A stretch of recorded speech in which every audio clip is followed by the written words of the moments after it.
Doctor Esteban Carbonell, yo lo he convocado porque usted es técnico y un experto en este tema de derecho concursal en el curso que dicta Reestructuración Patrimonial de la Maestría de Finanzas y Derecho Corporativo de la Universidad de San. Cuando inicia este proceso, como técnico, como especialista, ¿lo ve enrarecido, lo ve con un factor político encima? Eso fue hacia el 2001 y ahora, 11 años después, ¿de qué forma interpreta todo esto? Con, de todas maneras, un manejo político en sus inicios y ahora, ¿qué podemos decir? Resulta evidente que este procedimiento concursal es sui generis y detrás de él existe no solamente un contenido político, sino un conflicto de intereses. Conflicto de intereses porque hay dos grupos poderosos como el Comercio y la República que de alguna manera han utilizado el procedimiento concursal para quedarse con un canal de televisión. Entonces, la síntesis de esto sería ¿qué nos deja a la luz del tema académico, el tema del Canal 4? El cómo burlar la norma para que un tercero, ajeno a la situación, porque recordemos que el Grupo Comercio y el Diario de la República no eran acreedores del canal, ellos compran a creencias. ¿Y a quién le compran a creencias? Al Banco Vice, que es el que da inicio al concurso, y que su crédito estaba plagado de irregularidades. Y eso no lo digo yo, está a la luz del expediente penal. Yendo al expediente penal, este sería el primer caso. Si es que los operadores jurídicos, los jueces, digamos, utilizan la ley con firmeza, el primer caso en el que se podría visualizar bien que el derecho penal logra detener todo este tema que el señor Gonzalo de las Casas habla de actos societarios. Evidentemente, a la luz de todo lo actuado, el procedimiento concursal volvería a foja cero, aunque resulte inverosímil decirlo, pero es así. De resultar a foja cero esto, si es que, insisto, por ejemplo la OCMA, que ya ha intervenido en este tema, avanza esto, ¿qué implica cuando el señor Gonzalo de las Casas habla de tranquilidad? Hace 2 años decía que debe haber tranquilidad. ¿Es verdad que debe haber tranquilidad o esta es una situación en la que, digamos, un medio de comunicación como América Televisión debería poner, digamos, el cuidado necesario y asumir la realidad? A mi juicio, tranquilidad para aquellos que todavía creen en la ley. Intranquilidad para los clientes del señor de las Casas, que son los que armaron todo este tinglado para apoderarse de un canal de televisión. Lo que se lamenta es que, tal como dice el dicho, Dios perdona el pecado y no el escándalo, y eso es lo que lamentablemente afecta al señor Crucillato. Al estudiar este caso, y a veces cuando usted, frente a los alumnos, analizan distinta casuística, ¿cómo interpretar que el señor Gonzalo de las Casas haya trabajado, o siga trabajando, no lo sé, en el estudio UGAS, cuando UGAS en ese momento era procurador de la República?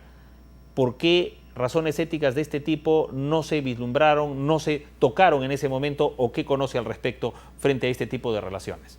Bueno, la práctica legal nos enseña de que existiendo detrás conflicto de intereses, resulta evidente de que por una cuestión de ética y moral, el procurador o en su defecto el señor de las Casas debieron abstenerse de participar de manera activa al interior de este procedimiento concursal. No se hicieron, bueno, cada quien pagará sus pecados en su momento. Si vemos en retrospectiva, Indecopi es una institución como muchas otras creadas en los 90 con una gran parafernalia de por medio y también con un aura técnica, pero al técnico le pregunto, hacia el año 2001 en el manejo de este tema, ¿cómo evalúa la participación de Indecopi?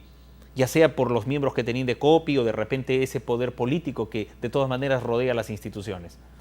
Bueno, algo que una vez me preguntaron en un congreso internacional es de qué dependía Indecopi, porque por lo general los organismos del Estado responden a alguien, ¿no? Y Indecopi está detrás de la presidencia del Consejo de Ministros.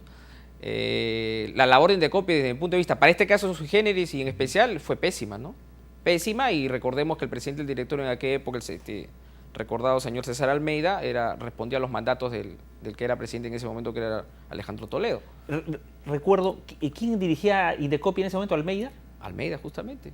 Que resultó él en un proceso muy vergonzoso al final de cuentas. El tema es que en aquella época existían comisiones delegadas para ver los procedimientos concursales en Lima.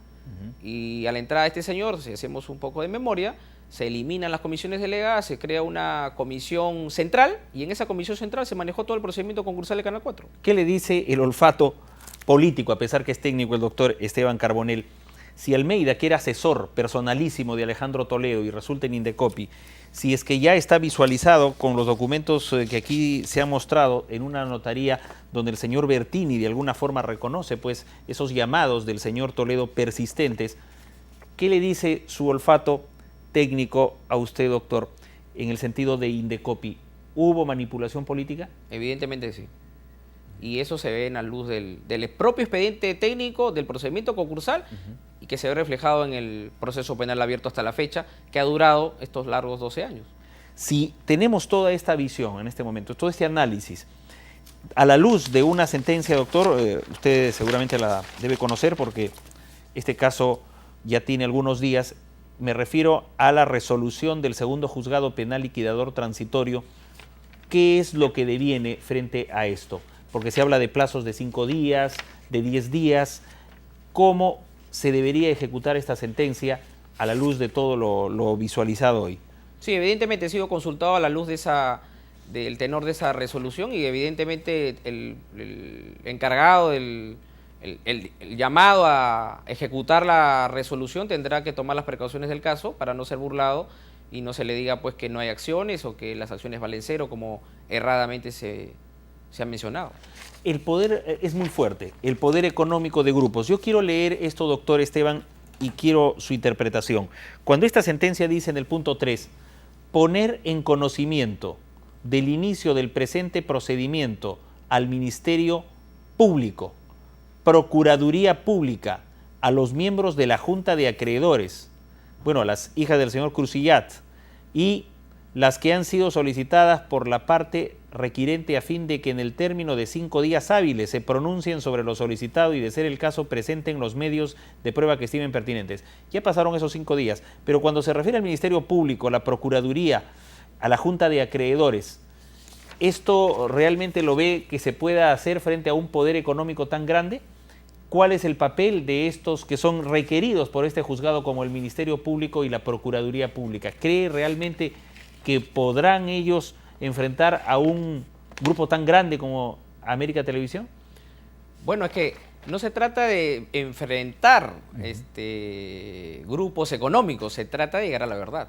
Y llegar a la verdad va a significar, en primer término, si el inicio del procedimiento concursal del Canal 4 era correcto, si la transferencia del señor Crucillat padre a las hijas era correcto, y si realmente el señor Crucillat debe pagar en función de esas acreencias o de las acciones que pueda tener al interior del Canal 4.